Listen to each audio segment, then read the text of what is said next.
നിലാവുള്ള ഒരു രാത്രിയിൽ ഒരു ഗുരുവും ശിഷ്യനും ഒരുമിച്ച് യാത്ര പോവായിരുന്നു. യാത്രക്കിടയിൽ അവര് ഒരു കുളത്തിന്റെ അരികിലെത്തി. നിലാവിൽ ആ കുളം വെട്ടിത്തിളങ്ങി. നക്ഷത്രങ്ങളും ചന്ദ്രനും മേഘങ്ങളും എല്ലാം വെള്ളത്തിൽ തെളിഞ്ഞു കണ്ടു. അത് കണ്ടു നിന്ന ശിഷ്യൻ ആഹ്ലാദത്തോടെ ഉറക്കെ പറഞ്ഞു, ഗുരു, ഈ കുളം എത്ര ഭാഗ്യവാനാ! ആകാശവും നക്ഷത്രവും ചന്ദ്രനും ഒക്കെ മുഖം നോക്കുന്നത് ഈ കുളത്തിലല്ലേ? മത്സ്യങ്ങളൊക്കെ കുളത്തിനെ എത്ര സ്നേഹിക്കുന്നു! എത്ര പരിവാരങ്ങളാണ് വെള്ളമെടുക്കാനും നീന്തി തുടിക്കാനും ഒക്കെ എത്തുന്നത്! ഇത്രയും സ്നേഹവും പരിഗണനയും പരിവാരങ്ങളും ലഭിക്കുന്ന കുളം അതീവ ഭാഗ്യവാൻ തന്നെ. ശിഷ്യന്റെ വാക്കുകൾ കേട്ട് ഗുരു ഒന്ന് മൂളുക മാത്രം ചെയ്തു. മാസങ്ങൾ കടന്നുപോയി.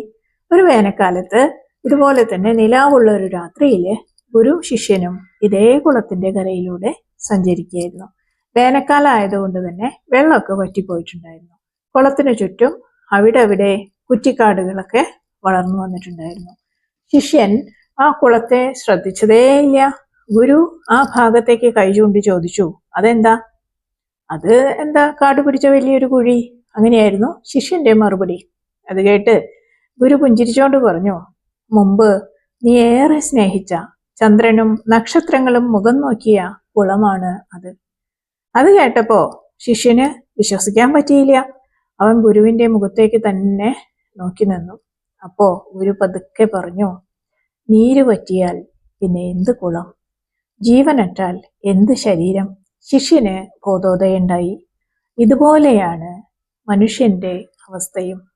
സമ്പത്ത് കുമിഞ്ഞു കൂടുമ്പോ പരിവാരങ്ങൾ വന്നു ചേരും. പുകഴ്ത്തിപ്പാടാനും സ്തുതി പാടാനും സൗഹൃദം സ്ഥാപിക്കാനും ഒരുപാട് ആൾക്കാർ വന്നു ചേരും. സമ്പത്ത് അസ്തമിക്കുമ്പോൾ ജലം വറ്റിയ കുളം പോലെ അനാകർഷകമായി അത് ആർക്കും വേണ്ടാതെയാവും. ജീവിതത്തിന്റെ യൗവനകാലത്ത് ആഗ്രഹങ്ങളുടെ കുത്തൊഴുക്ക് സംഭവിക്കുന്നു. സ്വാർത്ഥ താല്പര്യങ്ങൾക്കും സുഖലോലുപതയ്ക്കുമായി പലരും യൗവനത്തെ മാറ്റിവെക്കുന്നു. കരുത്തും ചുറുചുറുക്കും അവരെ കൂടുതൽ അഹന്തയുള്ളവരാക്കുന്നു. ആഗ്രഹങ്ങളിൽ നിന്ന് ആഗ്രഹങ്ങളിലേക്ക് അവർ പ്രയാണം ചെയ്യുന്നു. എന്നാൽ വാർദ്ധക്യാവസ്ഥയിൽ എത്തുമ്പോഴേക്കും ചിന്തയുടെ ബലം കൂടും. അപ്പോ ചെയ്ത കാര്യങ്ങളെക്കുറിച്ച് ദുഃഖിക്കും. ജീവിതത്തിന്റെ നല്ല കാലത്ത് തന്നെ സൽക്കർമ്മങ്ങൾക്കും ഈശ്വരചിന്തയ്ക്കും സമയം മാറ്റിവെക്കുക.